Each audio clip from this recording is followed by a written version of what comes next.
Welcome, Wargamers. Join your hosts, Bonko and Monty, two Canadian wargaming enthusiasts, as we explore all aspects of tabletop wargaming. We roll dice, talk tactics, share hobby hacks, and explore new tabletop systems, all on the Trident Wargaming Podcast.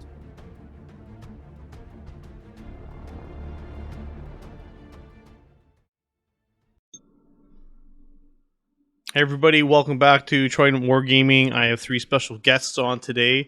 I am joined with the Boys of the Golden Throne. I've got AJ here. Hey. John. Keyword special. And Eric. Also special. So, welcome back to the channel, gents. Eric, I know it's your first time on here, so welcome. Thank you.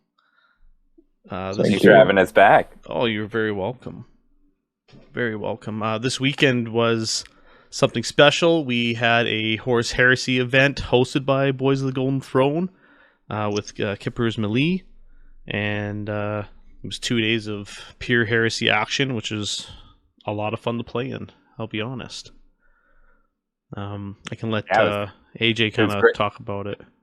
It was great to have you come back. Like, you had come a couple months, what was it, in May that we had our Titanicus event that you first came down to, and showing up with your boys fronting your matching shirts. And it's true.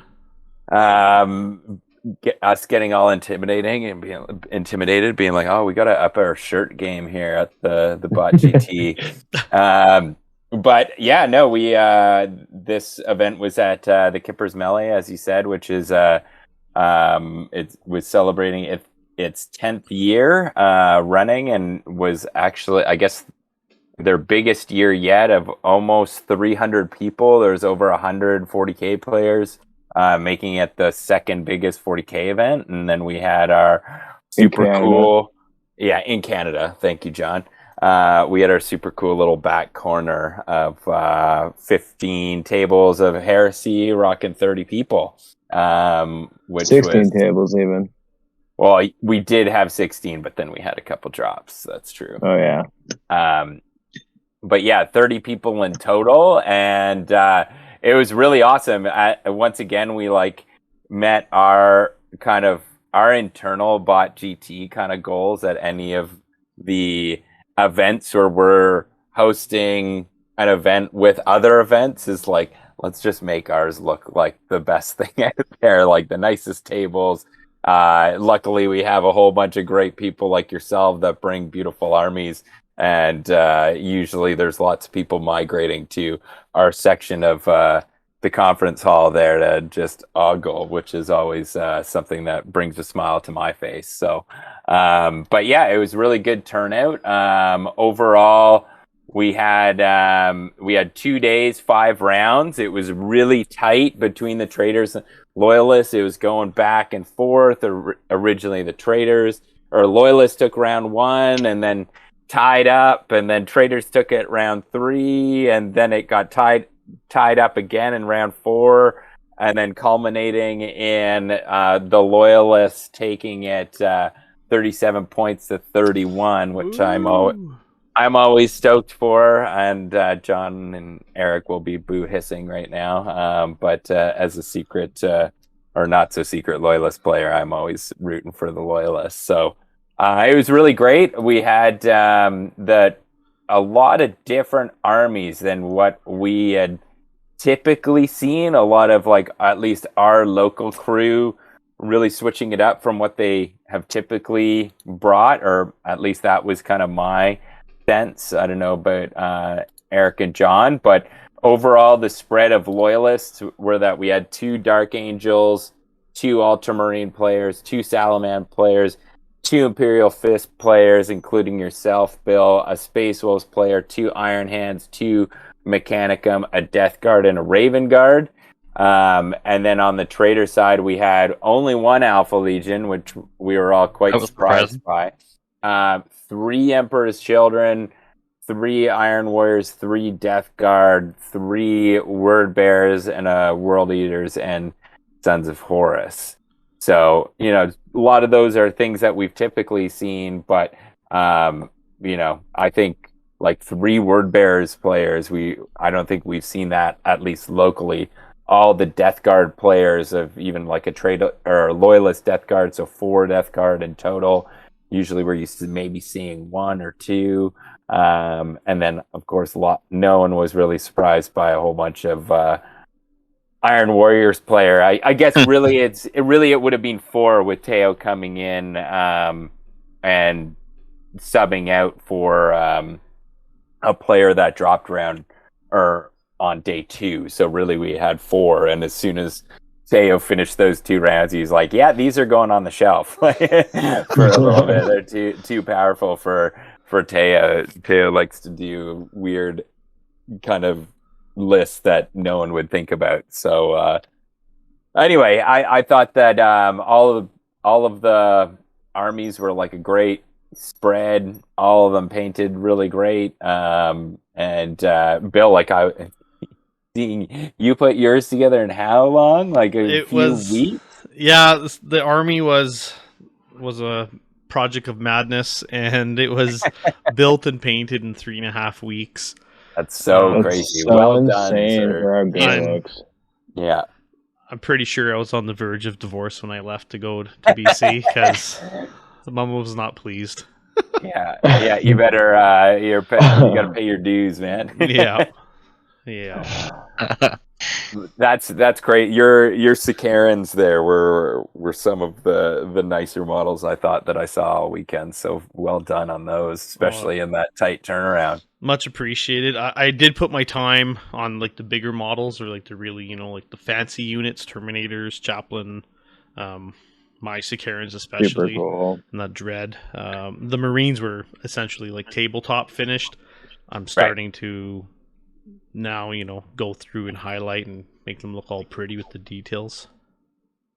Well, it's interesting because a few people said to me, it's like, oh, I'm so glad that we have an event to like get me motivated to like, hey, I need to get this squad painted for this event or whatever. And at least for myself, I haven't been doing a lot of painting in the last little while, but I've gotten very motivated after this event to do some more painting. So it's definitely fired me up. But I just kind of ran the event. John did a lot of the organization, but then John and Eric both played in the event. So I'll maybe kick it over to you guys and and Bill, like, how was your thoughts on the event and some of your games, and any grudge matches or like tough fights with the new rules that you ran into?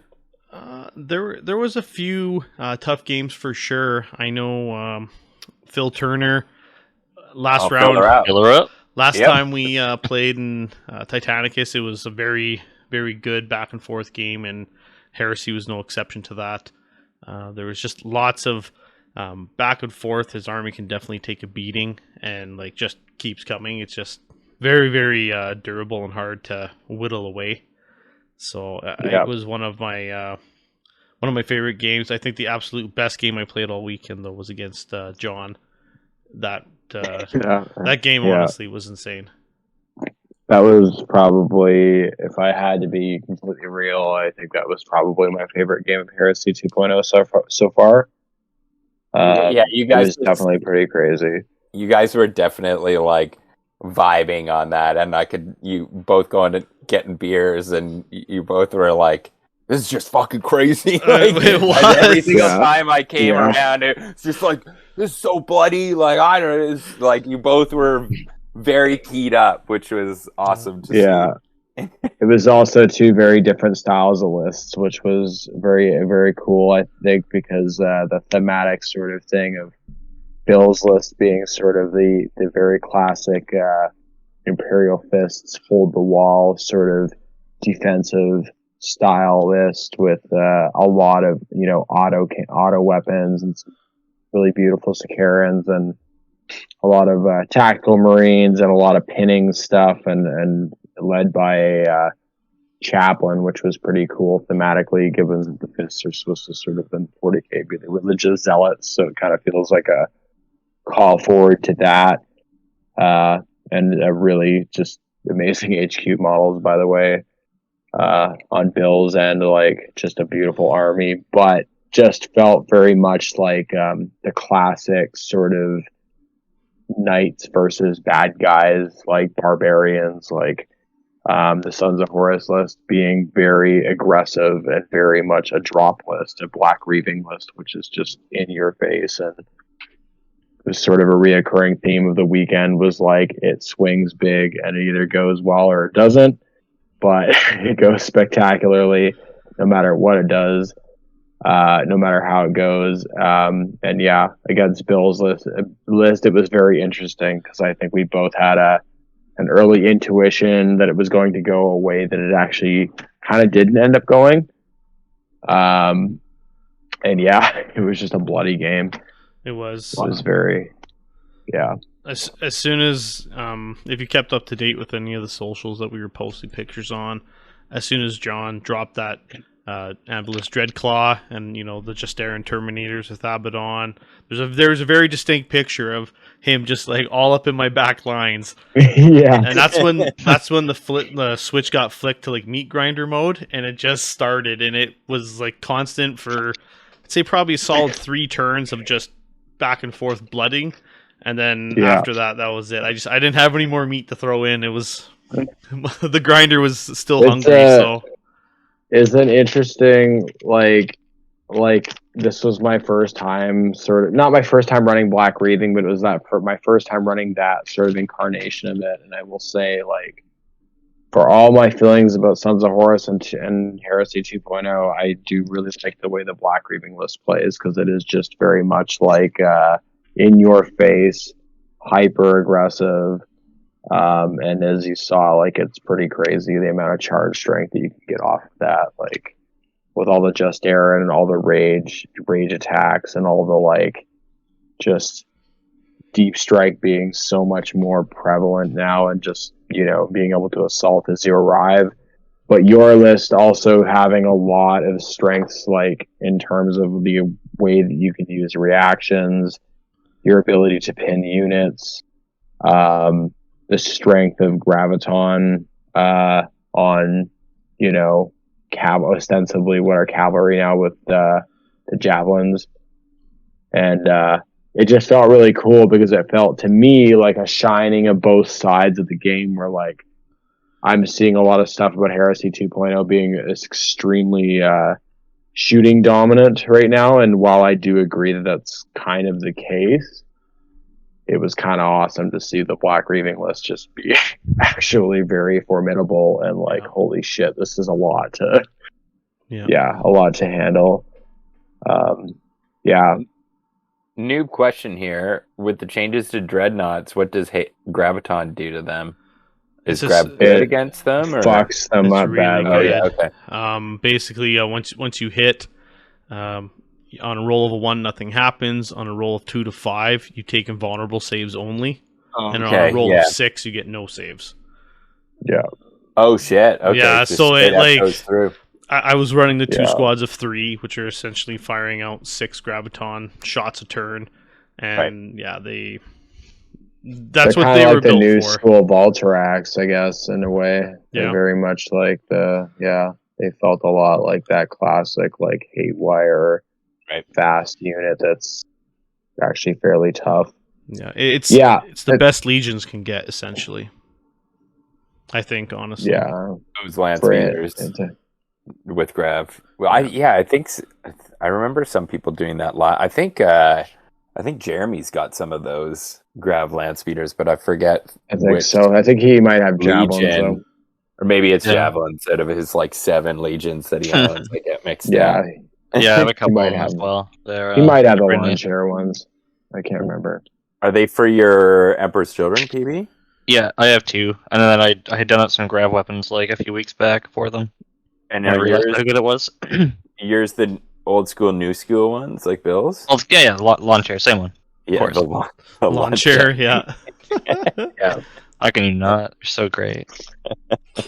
Well, I definitely heard from, like, with that game, I specifically remember, John, you coming up to me, it must have been like maybe end of turn 1 or something like that, and you were just like, pretty sure I'm gonna lose this game.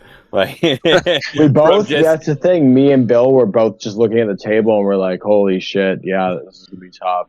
Yeah. But then I heard more of that from like other opponents of Bill or that played Bill throughout the weekend of just like, oh man, those assault cannons, like those are not to trifle with. No, yeah, yeah. they're brutal. There was a few guys that were like just straight abuse of how much dice I was throwing, right? And I think even you made that comment, AJ. It's like, what are you trying to do? Play orcs? And I was like, essentially, yeah, I am. You had a dice pile like an orc player there for sure. But I guess it was like 2 10-man squads of assault cannons. Yeah. And so that's 40 shots a squad. 40 shots each, which is that can also move and shoot. Yes. That can move and shoot. Yeah, because they are assault 4, and obviously being auto weapons, you're hitting on 2s and wounding majority on 2s. And being rending 6 is where they kind of shine. That's very spicy. I have a feeling that a few people walked away after playing you, just being like, well, "If I could do that, I would." You know? Yeah. I know there's a few people. It's only Imperial Fist and Blood Angels that can do that, right? Yeah. And that's in the tech or the support squad. That's for you can pretty much upgrade any heavy flamers like in your army to be able to do that. Okay, so it's a heavy squad. It's not a support squad. Cool. Yeah. Yeah. Well, I definitely like seeing all those rotocannons. It's like, I wouldn't want to play against that, but that looks cool. Yeah. It feels cool when you're just kind of throwing it out and just slamming dice down on the table. Yeah, it's probably a little more lethal than this, but definitely like the way that I kind of feel with my, and obviously you as well with the Sakaran Punishers. Like, just love that unit because it's just like, I love Gatling guns to begin with, super cool. But then to actually just throw down like 40 dice and be like, all right, let's see how many tacticals I can kill or whatever. Yeah, it's a lot of fun, especially running those two, the twins as I call them. I tried to really keep the theme. Anything that could have an assault cannon did have an assault cannon, so I spent the extra 40 points per Sakaran just to take assault cannon sponsons that I had a friend 3D print for me. Yeah, explaining super to him. cool. I didn't even think about how you could do that. It's funny when I saw that, I was like, oh, geez, I'm jealous. Yeah. Oh wait, you had the assault cannons on the Sakarans? On Sakaran sponsons as well. Yeah. Oh shit! I didn't see that. Yeah. So how many shots are each one of those tanks? They're each 4. Well, each tank fires out 30 shots. So you get 18 from the turret, you get 8 from the assault cannons, and you get 4 from the heavy bolter. If I had the points, I would have taken pintle mounted assault cannons because it would have been awesome, but I just didn't have the points. Wow, that is spicy. Yeah. Well, yeah, I did. Yeah, well, and then they hit on 2s to boot, so it's like it's pretty crazy. Like, yeah, Imperial Fists are fucking strong. Like, that just sounds like a squad of like Myrmidon Destructors, or like in the old edition. Yeah, like, in some levels.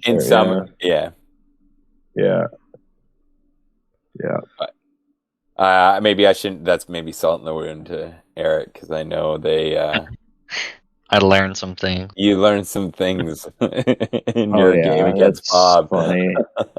Yeah, that was the radiation engines need to die immediately.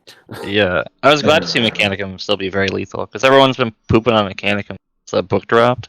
So I was. Myrmidons are good. That's the thing. Yeah. Myrmidons like fared best out of that entire book. They're scary. Yeah, they were frightening. I think Bob I think took a lot of like what's currently shining in that book and just ran with it with Myrmidons and Thalax were. Yeah, he didn't necessarily though because he also had Artalax, which are like because I played Bob as well, and it was depressing. Artalax are. Yeah, I will say this right here, right now. Artalax are fucking terrible in a way that is like I really couldn't believe how staggeringly bad they were. They were just terrible. The knight was also kind of mediocre. Super bad. Yeah, Forget which one it's and called. having the Atropos. Atropos, fucking having my contemptor just completely outdo the knight was pretty depressing. Well, that's something that I've been on the receiving end That's of true. before, so I'm used to That's that. true.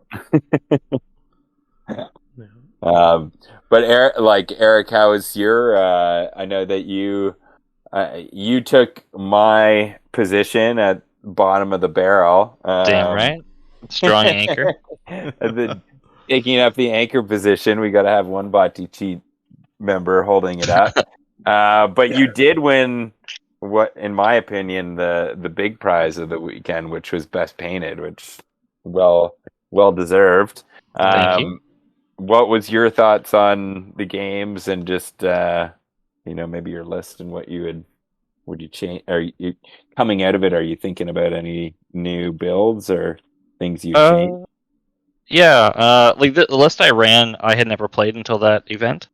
My original Emperor's Children army, when I first built it, like for the Deuces Gone Wild, I think it was, like in 2019, was when I first kind of got the army ready for it. Was all Noise Marines, like the 3rd Company Elite, with the Cacophony, so I had like 30 of those. That was just kind of the army I had. I never touched it over COVID, because I had no inspiration. So really it was this event coming up. I was like, oh, I actually want to be able to play the army again. And in 2nd edition, the 3rd Company Elite, while it's still in there, Cacophony, while they become troops, they don't become line. And it kind of makes it... It's still kind of neat. It's more fluffy, I think, than practical. You could probably make it work, but Yeah. I just felt like I'll probably those get creamed. guys aren't gonna hold the line. They're just No. gonna do whatever the hell they want. One wound models. They're good, actually. I'd say that I did take one Cacophony squad, and they performed pretty good all weekend. They were one of my favorite units, I think. They're a bit unassuming because they do, but with that pinning, especially at night, like night fight, pinning -1 with night fighting, is pretty nice. That's pretty sweet, yeah. And it helped that I had 10 different 3-colored sets, 3 dice per guy and 10 dice, so I could roll all at once. That's the other thing, because it all gets hot, right? So you'd have to roll them one guy, and I can't stand doing that. So I collected a whole pile of dice that are all a set of 3 for each guy, and I could just roll 10 shots, which made them a lot more playable, in my opinion.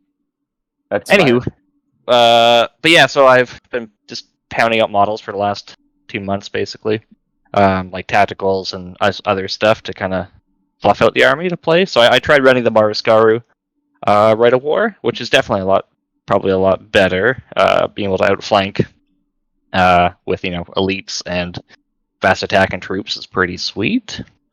But the games were tough. That's probably because of myself, but also because of other people that were very good. Why yourself?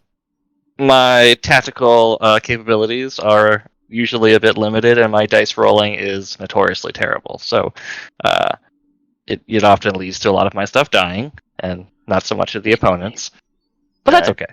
I don't mind. I still had fun. So I started out playing Cam, the guy who ended up I think doing quite well in the event, and he's always a good strong opponent with his iron hands. Yep, Cam took the day as the top Praetor and #1 Praetor for the Loyalist. Yeah, so he had a pretty good list. Ferris, It was motherfucker. He didn't take Ferris in my game, thankfully. Oh, wow. That Really? was nice. Yeah, well, he kind of brought a side list, and people were like, if someone didn't have a Primarch, he just offered, hey, do you want me to play my non-Primarch list? Oh, and that's nice. Okay. Gentlemen. And I'm glad, because I didn't want to get my shit pushed in by Ferris. Because my HQ was Eidolon, who is no Primarch, tell you that much. So that was a good, tough game. He ended up winning. He almost tabled me, I think. I had my Phoenix Terminators in the back of his lines, because they outflanked in, that were running around. But yeah, he beat me quite handedly, but it was good. One of the other good trouncings I got was from one of your boys, Bill, Armin. Oh yeah. He He definitely pushed it in good. But he was a gent, I have to say. He was a very nice guy. He wasn't out for Titanicus back in like the No. spring or whatever it was. But so it was my first time meeting him. But he was super nice, even though he was rubbing it all over me and destroying me quite handedly. Great man though, really good. I enjoyed playing with him. I did try challenging the lion with Eidolon, who charged valiantly into them and got smacked in the face and killed in one hit. So clearly, trying to fight the lion with him didn't really work out. Yeah, he's a beast. Yeah. The one game I did end up winning, I did win a game, so I'll say that I didn't lose all my games. Was against Jason Sharples, who was also playing Imperial Fist. It almost felt like a bit like hearing about your list, Bill. I didn't see it too closely, but kind of a similar idea. He had a lot of heavy support squads, or support squads as well, I think. But he was running more rotor cannons. His was assault way cannons. more mechanized. Yeah, it was a very mech list. Jason's had a lot of armor 14 and stuff. It was quite different from Bill's, actually. Yeah, Bill's I was was a thinking lot of of the infantry. yeah. I guess that's true. I was just picturing like the squads, and I saw lots of assault cannon looking devices, but they were actually rotor cannons for he was sure. using. Pretty effectively. It was kind of neat to see a different style of list I've never played against. So that game literally came down to my like 2 sun killers that were left, making one of his Templar squads break and run back out of my line because it was a line breaker mission, and that was the only reason I ended up winning because he broke, ran, and he couldn't get back in time before the game was over, That's awesome. which caught me a win. I was pretty stoked. That was pretty great, and I ran away from Sigismund like a little bitch because I knew I had no chance. So poor Eidolon just kept on running. But yeah, like I said, some tough games, but everything was fun. All the guys were great as always. So yeah, had a good time. I don't know how I'll change up the list yet. I'm gonna probably keep expanding. I need to get some more Palatine blades. I want to get some jump pack Palatine blades to run with Eidolon. I think that might be a little more effective. Cool. Because I have him with an assault squad, and they just don't hit hard enough. Eidolon's good, but the basic tactical assault squad is it's like you didn't need have an enough weight. assault squad and and a freaking Palatine, blades. Yeah. Like the assault squad should be the support for them, but not actually the bodyguard. Yeah, so I think that'll be maybe a nice addition, like a 10 of them with jump packs. That way they're all weapon skill 5 and 2 wounds each. I think that'll be a bit of a tougher unit to run with him, I think. Yeah. And then Nicest models in the game too, oh yeah, they're in my opinion. super gorgeous. I have 10 on foot, but I'll probably just grab another 10 and get jump packs for them. I think that'll be cool. Because I also want to try Lucius, and maybe I'll run him with like the on foot guys and see how that goes at some point. Because he seems like a beast. Yeah, no doubt. He looks quite good. But yeah, I don't know. I'll keep expanding on the army. So I have a nice, more rounded army now of stuff I can pull from, which is nice. So, kind of keep going from there. Good on. Yeah, good on you for getting the tacticals done. Yeah, I finished 30 for this event. So that was all Mark 6 dudes from the new box, which were super easy to paint because there's no trim, which is freaking awesome. Yeah, Definitely makes a difference. I'm looking forward to that for my Alpha Legion. That there's no. Oh yeah. So I will be leaving relatively soon in this chat, but one thing that I'd like to quickly discuss before I do go, after playing in the event and after playing in Teo's event a few weeks before and just having some general games, is my thoughts on how powerful Primarchs are in this edition and how I'm pretty into it, to be completely honest, because Primarchs really do feel extremely powerful now. They are terrifying to fight against. And on it, like, because, before I always felt like people who thought that Primarchs were scary hadn't figured out that they were a lot of times were very focused on Death Star style lists and didn't necessarily understand that you could just sort of avoid them. But now Primarchs are just like, oh my god, it's crazy. Every Primarch in a game where you don't have a Primarch they are truly something to be terrified by now. Can't that confirm. I was terrified. That scares the crap out of me because, like, I was scared shitless of Primarchs before in like the they're first so edition, much more powerful. and now if you're like they're more, I'm just like, good god. They are nasty. So I would I will give you my sort of a quick rundown of like when I played against Ferris, right? So when I played against Ferris, I had about 1,600 points of Justarin and Reavers drop down around Ferris's Land Raider transport, and they blew it up. They charged him. This is in a black Reaving list. This is just a Land Raider, so it's literally just a command squad and Ferris and a Praetor and a librarian. And a librarian, admittedly. Yeah. But charging this unit, like, I had Abaddon who hits like a complete truck. I'm charging this unit, I'm multi-charging, right? And with Black Reaving, there's a real force multiplier when you start getting multi-charges off, because you start getting rage on these units. And there is almost nothing in the game that I know of that can hit harder than a unit of Justarin charging with rage, because they literally have 3 attacks base, which is pretty crazy for a Terminator bodyguard. Their weapon skill 5, they're getting Furious Charge, they're getting all these bonuses, and then you throw rage on top of that, and it's just like a staggering amount of like damage that's coming in, right? I charged that unit, and by the end of the game, I did end up killing Ferris, but that was largely owed to the fact that Cam actually had bad rolling on Ferris's saves. Ferris did manage to almost, right, like if Cam had rolled slightly better, that combat would have gone differently, is how I will put it. The other thing is understanding now that Primarchs can literally choose on a 3+, they can just I don't even think it's on a 3+. I think it's just when they hit in melee, actually. It's not even precision strike. It's actually not precision strike. They can just choose the model that the wounds go onto, which is so unbelievably powerful. Like, that just means that you can kill characters outright before they even attack. You can have a 200-point character, you can isolate that character, and they're dead before they even got to attack.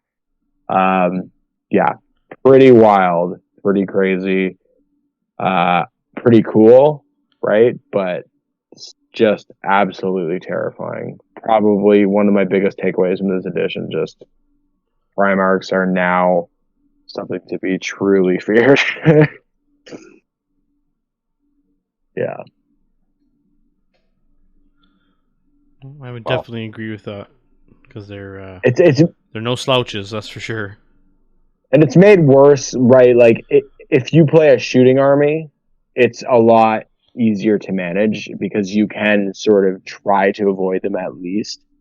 I guess I'll emphasize that, right? Like, I was playing a very melee focused army, so that adds to that. But it's just pretty awesome to see them in effect. Like, holy shit, Primarchs are really, really just on a different level now.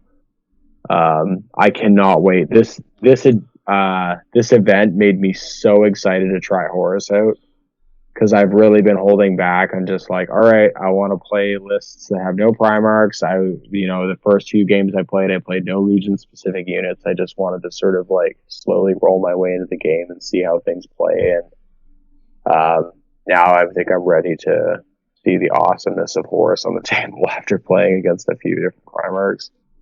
Well, we had, like, who did we have? We had a Perturabo, we had a Fulgrim, we had an Alfarius, we had... Did we have an Alfarius? I didn't even know that. Yeah, Nico had one. Oh, crazy. And then we had Mortarion. Yep. And a Ferris. I think that... Oh, was Gilman there? Yeah, Kalos had him. Oh, yeah, and Gillen the and lion, the lion, the yeah. lion, And the lion. Yeah, Ooh, Armin yeah. had the lion. I think that's the most. Angron as well. Was it Yeah. Angron? Oh yeah. Ray had Angron. Ray had him. Yep. Oh, okay. I think that's the most Primarchs we've ever had at a single event. Then That's interesting. I never thought about that. Yeah, I guess you're probably right. usually it's just being a handful, or sometimes we've just like, hey, no Primarchs at this event. But yeah, definitely. It's an interesting thing. I definitely had the thought of like after playing them, I'm like, well, maybe it might be a thing in the future events where we have players sort of claim Primarchs. I mean, obviously, it's nice to when you're having a narrative event have one of each Primarch, anyways. Yeah. But yeah, it definitely was like, holy crap! Like Primarchs are scary. And no Ferris because he's a dead bitch. Oh. I can say that because I'm an Iron Hands player. So. Yeah, but yeah. So anyways, I guess before I head out here, I would like to finish off by saying thanks for the great game, Bill. Thanks for all the help, Eric, with the sort of the PDF stuff and just helping me plan before, and all the fucking just the tons and tons of stuff that I asked for your help with that you just did without any sort of protest and were great about. So thank you very much, and thank you AJ for fucking slogging through the the actual event of TOing, which is exhausting and is rewarding, but is definitely exhausting. You're a better man than I, because I still like to play too much to actually be the TO at these things. So I just sacrificed my man hours before the event. But yeah, it was. I was super happy with how it turned out, and it was super great to see Bill and meet Armin and meet. Was it Jason? Gary. Gary, that's it. Yeah. And he was great too. It was like your crew was super fun and really positive, and just I love it. Anytime I can meet nerds who are just like down to have a couple beers and just fucking have some good games and not take themselves too seriously and just have fun. It's it's the best. Yeah, no doubt. So you guys are great. Thanks for making the flight down. Now we have to hop on flights and return the favor. That would be that'd be legit. I know April it's coming down, so We're definitely gonna try to make it for sure. I know I'm gonna try to make that happen. But yeah, no, it was really great to actually be able, like, you know, having the Titanicus event earlier in May was like, all right, this, you know, we're slowly getting the wheel turning again. But then, you know, this weekend it was like, oh, this is great to be, you know, to have everyone together and really get motivated by all the beautiful armies. That's the main, because I'm not playing in the events. I know a lot of people use like the deadline of the event to get things painted, where I'm not playing as much now. I come out of the events and I'm really inspired by all like the different lists and other things that I see, and that kind of gets my juices going. So I'm excited for that. So we'll hopefully I'll be able to actually get some stuff from my Iron Hands rolled out here soon and start doing some more games. Yeah, that'd be killer. And I just want to say thanks again, guys, for all the efforts put towards the event. I found it was a lot of fun to play in. I really appreciated the extra effort of loyalist versus traitor pairings, like throughout the whole event. I know that's not a one-click and magic button does it. I know that takes some serious mental BCP, power. Yeah. Yeah. Yeah. BCP, if you can hear us. Yeah. Traitor and loyalist pairings, please.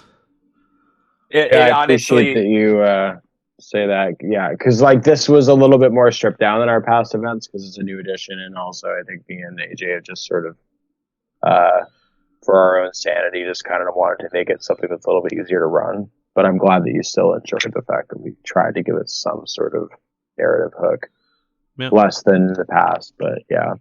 Well, the thing that gives me so much hope is on the Saturday of this past Saturday of the event that they dropped this new book for AT that's specifically for running events. And like, do we have something like that maybe in our future for Heresy? God, I hope so. But that would be really cool. So I'm excited to get that thing in my hands and start. John and I were already talking on the drive down. Like, all right, like we gotta. Okay, John signing off. Peace, John. You Enjoy guys. Japan. Thanks. Thanks. See you around.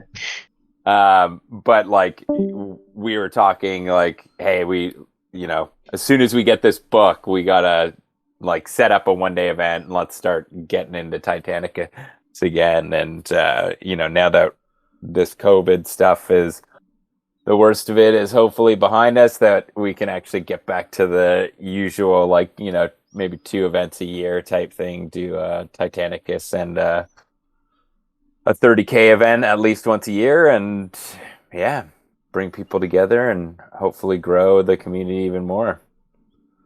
Yeah, that would be awesome. I very much am excited for that match play book. To echo your point, I really hope that Heresy has this in store. Part of me deep down thinks that it's going to happen. I think they'd be crazy. I think it'll be a while. I think it'll be a while before maybe we get something. But I'm going to call it spring 2023. Oh, wow, Ooh. bold. Yeah, Very bold. I'm going to call it, so... The fact that it's the same studio, I would say bold's very, that's a good chance I think we might get something similar. I hope so. Get it in hand. We'll review it. See That's what true. Right? Or even, like I've said before, of just like even the open war cards or something like that for Heresy would be great. Just something like, I think, not that I've only played one game, so take this with a grain of salt, but the fact that it's like we're still kind of playing the same missions, that's the only downside, I think, to 2.0 from what I see. But I know we're going to get more stuff in the future, so now we just have to be patient and wait, which is always hard. It is. It's they've already shown like a lot of progress. Like we didn't have to wait 2 years for an FAQ like we have previously. They did make a little FAQ, although I know some people said that the general effort was kind of underwhelming. Baby steps, guys. Like we went from 2 years to, hey, you know what, the game's been out for almost 3.5 months and we got one. So it's just like, as far as doing comparisons between first and second edition, these are leaps and bounds. So I really gotta give them kudos for that. They're making great efforts. So I'm really excited to see the first campaign book. I guess the next one that's going to come out is this Liberal Imperial, or I guess it's going to have Solar Ox and Talons, I think, or is Talons different? And Talons, exactly. Assassins. And Assassins, that's right. It's extra spicy. But hopefully we'll get something soon, at least one of these campaign books that they've mentioned in the books, to see what one of those is like, and then that will just open a floodgate of new, what are they going to do next? What kind of campaigns are they going to do? What events and all that stuff? I'm all looking forward to that stuff. So hopefully because that's the stuff that you can really mine to then build your future events on. Yeah. No, absolutely. So all exciting things for our future here, boys. Sure. Yeah.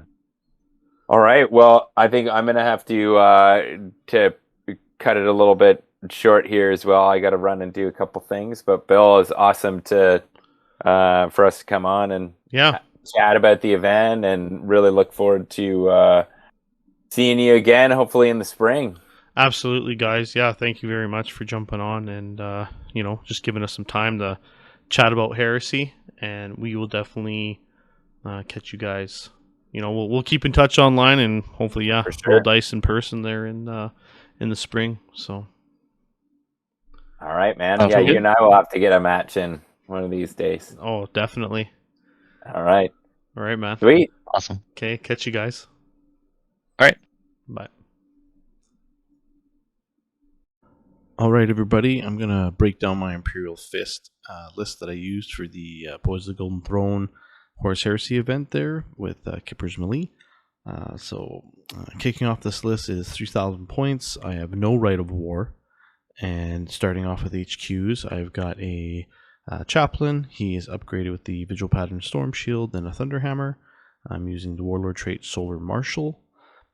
If I'm locked in with a unit of traders, basically for combat, I get +1 weapon skill for him and his unit that he's with. Very, very strong, very powerful. It's also going to let me, rock out a leadership 10 stubborn and with hatred. So it's a nice little HQ for any squad to join.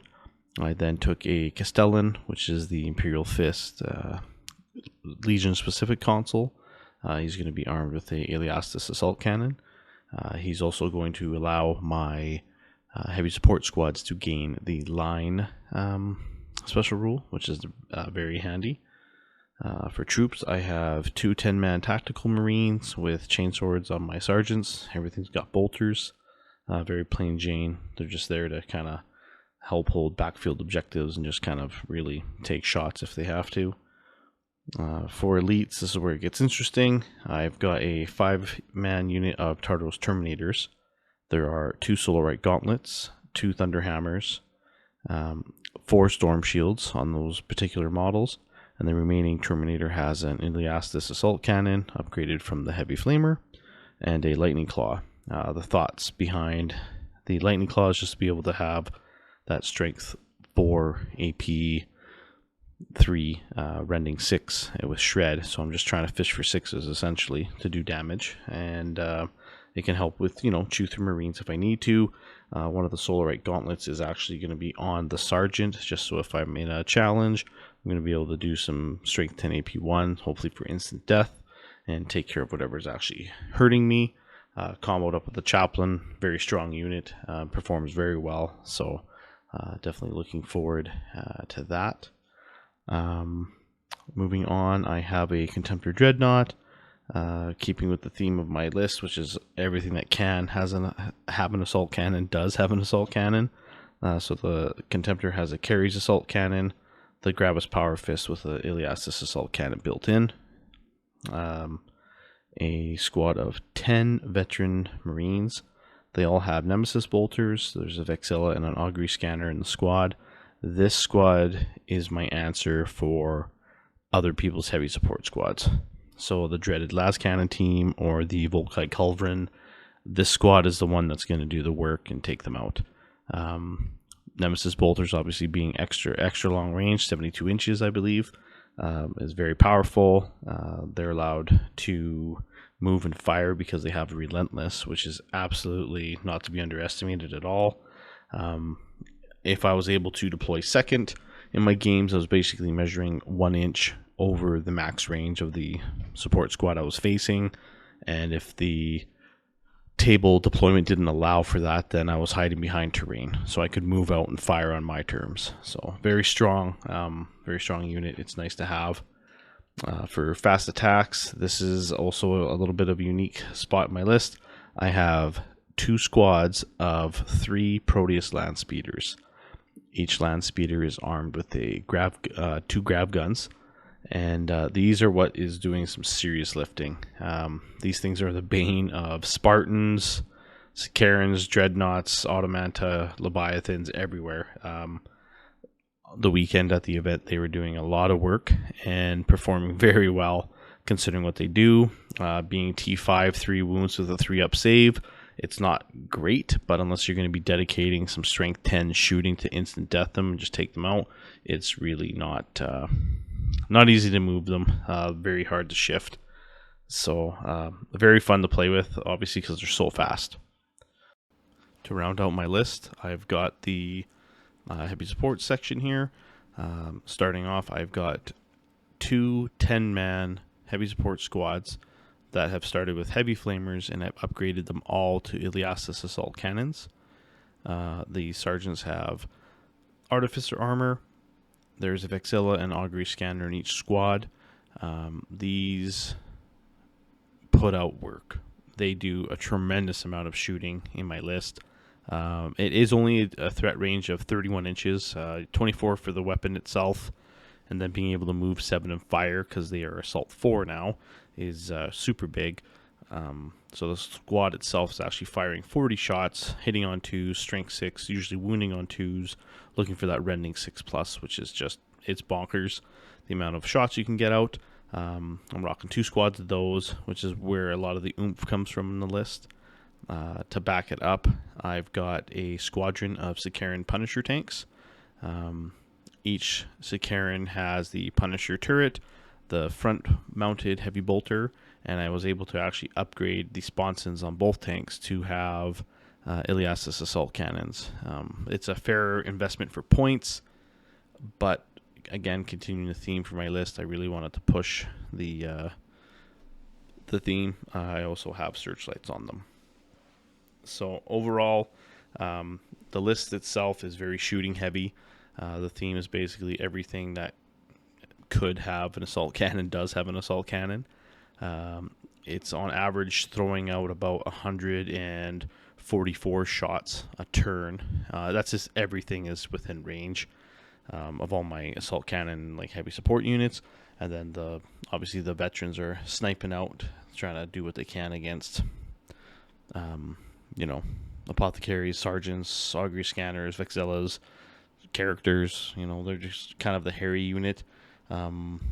Really fun list to play, honestly. There was some really solid close games that I played over the weekend, and no one left away, no one left from the table with any feels bad.